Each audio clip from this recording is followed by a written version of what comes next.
Astro divine நேயர்களுக்கு வணக்கம். இந்த ஒரு இன்ட்ரெஸ்டிங்கான கான்வர்சேஷன்ல நம்ம கூட தெய்வீக ஜோதிடர் ஏஆர் பாலகிருஷ்ணா ரெட்டி சார் இருக்காரு. சார் வணக்கம் சார்.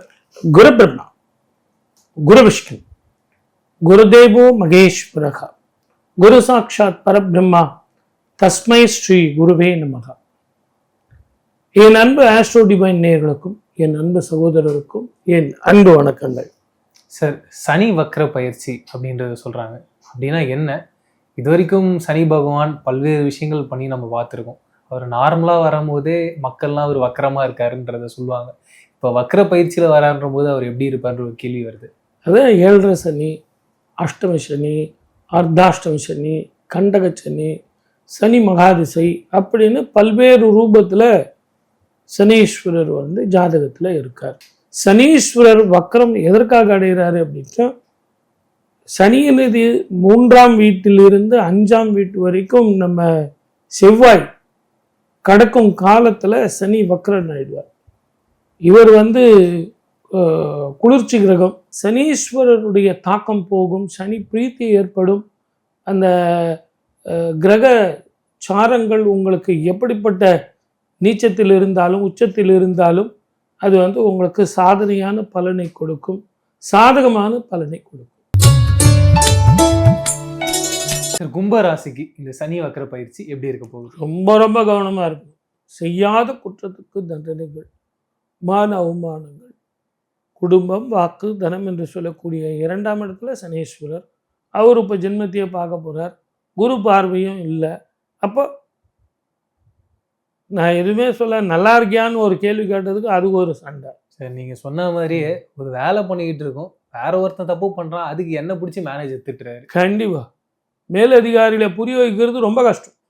நான் பண்ணாத தப்பு அப்படின்னா ஏற்றுக்க மாட்டாங்க. ஆமாம். அதனால கும்பராசி நேயர்கள் இந்த காலகட்டத்தில் கொஞ்சம் கவனமாக போகிறது நல்லது.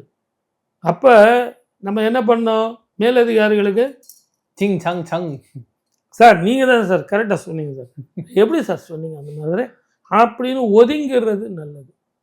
இப்படியெல்லாம் நீங்கள் பண்ணீங்கன்னா அற்புதமான வாழ்க்கை வரும். அதை விட்டுட்டு நீங்கள் எதிர்த்து போராடணும், எதிர்த்து போகணும் அப்படின்னா, ஆற்றுல படகு ஓட்டினா எதிர்ப்புறம் ஓட்டினா ஜெயிக்க முடியுமா? அதே எப்படி சார், காற்றோட காற்றா போனாதான் முன்னேறி போக முடியும். அதுதான் வாழ்க்கை.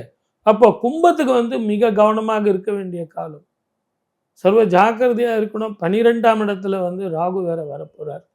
ஜென்மத்தை விட்டு விலகிறதே நல்லது தான். இருந்தாலும் அவருக்கு 12ஆம் இடத்துல வரும்போது இடமாற்றம், தொழில் மாற்றம், வருமான மாற்றம், வேற்று மொழி இனத்தவர்களால் பிரச்சனைகள், மதக்கலவரங்கள், இனக்கலவரங்கள், இரவு பயணங்களில் காலில் அடிபடுவதற்கான வாய்ப்புகள் அதிகம். கவனமாக இருக்கும். சரி, இப்பேற்பட்ட காலகட்டங்களில் ஏதாவது பரிகாரம் சொன்னீங்கன்னா நான் கொஞ்சம் தப்பிச்சுப்பேன் அப்படின்னு ஒரு எண்ணம். எப்பவுமே ராகுவுக்கு அதிபதி யாருன்னு கேட்டிங்கன்னா காளி தான்.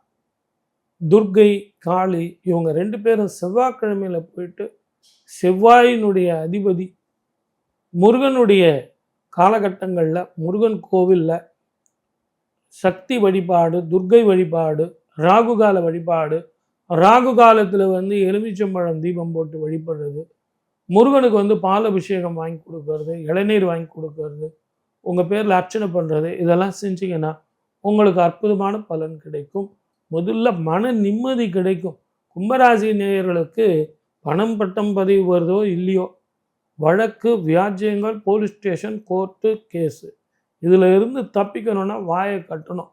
2வது, பொது தொண்டில் இருக்கிறவங்க, அரசியல்வாதிகள், டாக்டர்கள், நீதிபதிகள் இவங்கெல்லாம் கூட பயணத்தில் மிக கவனமாக இருக்கணும். நேரத்துக்கு சாப்பிடணும், அதே நேரத்தில் நேரத்துக்கு தூங்கணும். அவன் தூங்கவே விட மாட்டான்.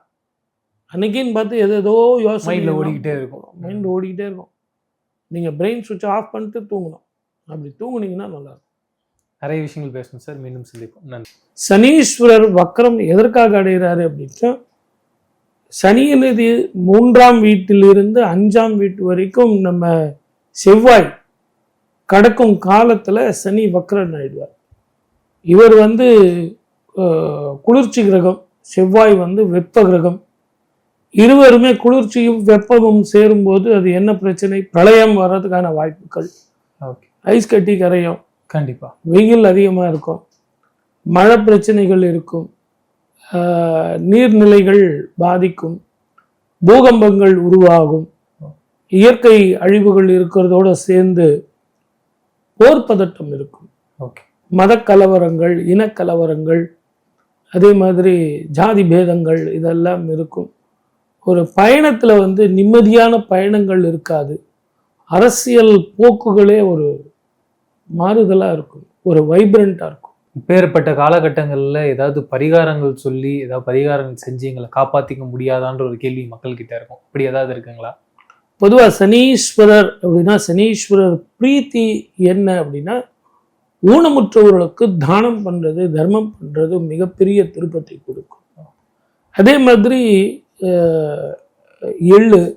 எள்ளு சாதம், எள் மூட்டை கட்டி தீபம் போடுறது, நல்லெண்ணெயில தீபம் போடுறது, இதெல்லாம் சனி பிரீத்தி. அதே மாதிரி படிக்கிற குழந்தைங்களுக்கு வந்து நம்ம எவ்வளவு தானம் பண்றோமோ அவ்வளோக்கு அவ்வளோ சனி பிரீத்தி.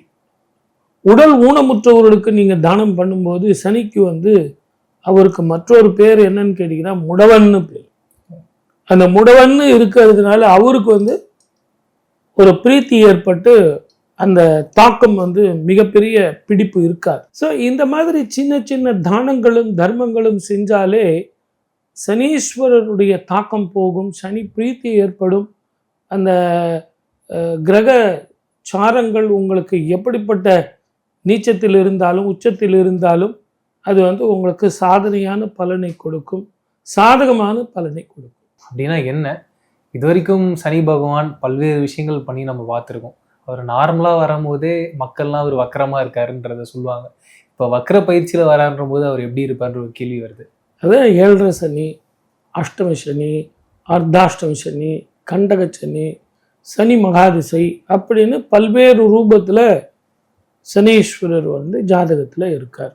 சனீஸ்வரர் வக்கரம் எதற்காக அடைகிறாரு அப்படின்னா, சனியினது 3ஆம் வீட்டிலிருந்து 5ஆம் வீட்டு வரைக்கும் நம்ம செவ்வாய் கடக்கும் காலத்தில் சனி வக்கரன் ஆயிடுவார்.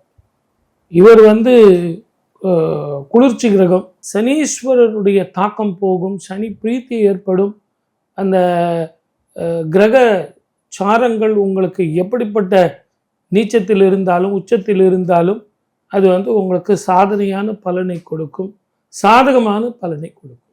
ஓகே. ஐஸ் கட்டி கரையும், கண்டிப்பா வெயில் அதிகமாக இருக்கும், மழை பிரச்சனைகள் இருக்கும், நீர்நிலைகள் பாதிக்கும், பூகம்பங்கள் உருவாகும், இயற்கை அழிவுகள் இருக்கிறதோட சேர்ந்து போர் பதட்டம் இருக்கும், ஓகே. மதக்கலவரங்கள், இனக்கலவரங்கள், அதே மாதிரி ஜாதி பேதங்கள் இதெல்லாம் இருக்கும்.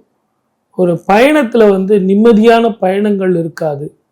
அரசியல் போக்குகளே ஒரு மாறுதலா இருக்கும், ஒரு வைப்ரண்டா இருக்கும். நிறைய விஷயங்கள் பேசணும் சார். மீண்டும் சந்திப்போம். நன்றி.